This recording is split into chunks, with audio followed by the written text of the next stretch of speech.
ಬೆಳಗಾವಿ ಜಿಲ್ಲೆಯಲ್ಲಿ Sankeshwar police station ವ್ಯಾಪ್ತಿಯಲ್ಲಿ ನಮ್ಮ ಸಂಕೇಶ್ವರ ಪೊಲೀಸ್ ಸ್ಟೇಷನ್ ವ್ಯಾಪ್ತಿಯಲ್ಲಿ ಸೋಮವಾರ 23ನೇ ತಾರೀಕು ಫೆಬ್ರವರಿ 21 ದತ್ತಾತ್ರೇಯ ಎಂಬುವರು ಮತ್ತು ಅವರ ಫ್ರೆಂಡ್ ರಾತ್ರಿ ಅವರ ಕಲ್ಯಾಣ ಮಂಟಪದಿಂದ ಅವರ ಮನೆಗೆ ಹೋಗುವ ಸಂದರ್ಭದಲ್ಲಿ ಟೂ ವೀಲರಲ್ಲಿ ಸ್ಕೂಟಿಯಲ್ಲಿ ಹೋಗುವ ಸಂದರ್ಭ 4-5 ಮಂದಿ ಒಂದು ಆಲ್ಟೋ ಗಾಡಿಯಲ್ಲಿ ಬಂದು ಇವರ ಗಾಡಿಯಲ್ಲಿ ಟಚ್ ಮಾಡಿ ಅದಾದ್ಮೇಲೆ ಇವರನ್ನು ಗಂಭೀರವಾಗಿ ಒಂದು ತಲ್ವಾರ್ ಇಟ್ಕೊಂಡು 3 ಜನ ಒಂದು ತಲ್ವಾರ್ ಇಟ್ಕೊಂಡು ಹೊಡೆಯಕ್ಕೆ ಬಂದರೆ ಅದರಲ್ಲಿ ಇನ್ನೊಂದು ಇಬ್ಬರು ಅಲ್ಲಿ ಗಾಡಿಯಲ್ಲಿ ನಿಂತ್ಕೊಂಡು ವಾಚ್ ಮಾಡ್ತಾ ಇರೋದು ಕಂಡು ಬಂತು. ತಲ್ವಾರಲ್ಲಿ ಗಂಭೀರವಾದ ರೀತಿಯಲ್ಲಿ ಕುತ್ತಿಗೆಗೆ ಹೊಡೆಯುತ್ತಾರೆ ಮತ್ತು ಕೈಯಲ್ಲಿ ಒಂದು ಗಂಭೀರವಾದ ಗಾಯ ಆಗಿರುತ್ತದೆ. ಕೇಸನ್ನು ತನಿಖೆಯನ್ನು ನಾವು ಮುಂದುವರೆದು ನೋಡುವಾಗ ಇವರು ಯಾಕೆ ಆಗಿದೆ ಎಂಬ ತನಿಖೆಯನ್ನು ನಾವು ಶುರು ಮಾಡಿದ್ವಿ. ತನಿಖೆ ಶುರು ಮಾಡಿ 24 ತಾಸಲ್ಲಿ ಅದರಲ್ಲಿ ಇನ್ವಾಲ್ವ್ ಆಗಿರುವ 7 ಆರೋಪಿಗಳನ್ನು ಕೂಡ ನಾವು ಪತ್ತೆ ಮಾಡಿದ್ವಿ. 2 ಆರೋಪಿಗಳು ಪತ್ತೆ ಮಾಡಬೇಕಾಗಿದೆ. ಸೊ ಇದು ಹಿನ್ನೆಲೆ ಏನಂದ್ರೆ ನಾವು ನೋಡುವ ಸಂದರ್ಭದಲ್ಲಿ ಈ ದತ್ತಾತ್ರೇಯ ತೊರವಟ್ ಇವರು RSS ಅಲ್ಲಿ ತಾಲೂಕ್ ಕಾರ್ಯವಾಹಕ ಆಗಿ ಕೆಲಸ ಮಾಡ್ತಾ ಇದ್ದಾರೆ ಸದ್ಯಕ್ಕೆ.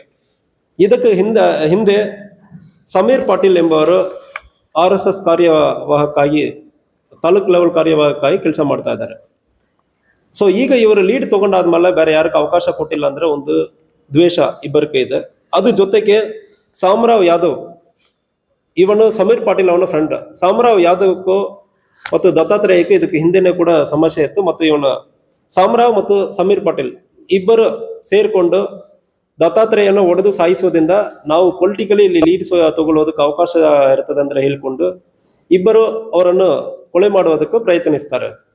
ಇಬ್ಬರು ಕೊಲೆ ಮಾಡುವುದಕ್ಕೆ ಪ್ರಯತ್ನಿಸುವ ಸಂದರ್ಭದಲ್ಲಿ ಸಾಕಾರಕ್ಕೆ ಇದಕ್ಕೆ ಹಿಂದೆ ಇವ್ರಿಗೆ ಗೊತ್ತಿರುವವರು ಮರ್ಡರ್ ಕೇಸಲ್ಲಿ ಆರೋಪಿಗಳಾಗಿರುವ ಕೆಲವೊಬ್ಬರನ್ನು ಮಹಾರಾಷ್ಟ್ರದಿಂದ ಕರೀತಾರೆ.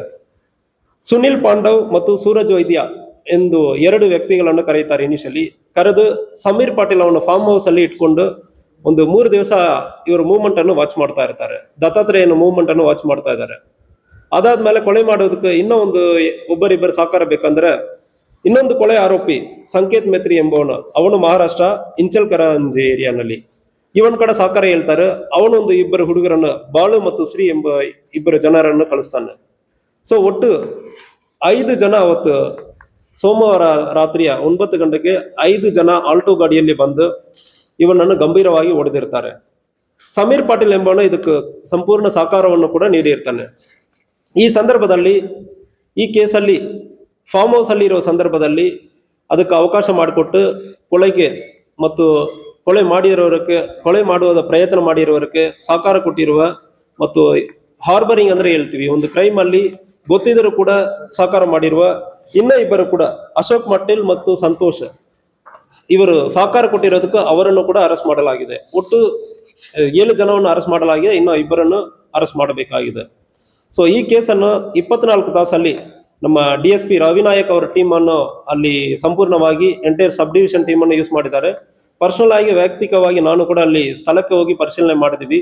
ಮತ್ತು Sankeshwar police station inspector Auji ಅವರು ಮತ್ತು Yamakanmardi police inspector Javed, Hukkeri inspector ಮತ್ತು ಘಟ್ಟಪ್ರಭಾ ಇನ್ಸ್ಪೆಕ್ಟರ್ ಮುಲ್ಲಾದ್ ಅವರು, ಶ್ರೀಶಲ್ ಬೈಕೋಡ್ ಮೂಡಲ್ಗಿ ಸರ್ಕಲ್ ಇನ್ಸ್ಪೆಕ್ಟರ್ ಎಲ್ಲರೂ ಕೂಡ 24 ತಾಸಲ್ಲಿ ಇಂಪಾರ್ಟೆಂಟ್ ಅಕ್ಯೂಸ್ಡ್ ಎಲ್ಲರೂ ಕೂಡ ಅರೆಸ್ಟ್ ಮಾಡಿದ್ದಾರೆ. ಈ ಕೇಸಲ್ಲಿ ನಮ್ಮ ಸಿಬ್ಬಂದಿಗಳು ಬಹಳಷ್ಟು ಜನ ರಾತ್ರಿ ಪೂರ್ತಿ ಕೆಲಸ ಮಾಡಿ ಒಂದೇ ದಿವಸದಲ್ಲಿ ಅಕ್ಯೂಸ್ಡ್ ಎಲ್ಲರನ್ನು ಕೂಡ ಅರೆಸ್ಟ್ ಮಾಡಿದ್ದಾರೆ. ತನಿಖೆ ನಡೀತಾ ಇದೆ.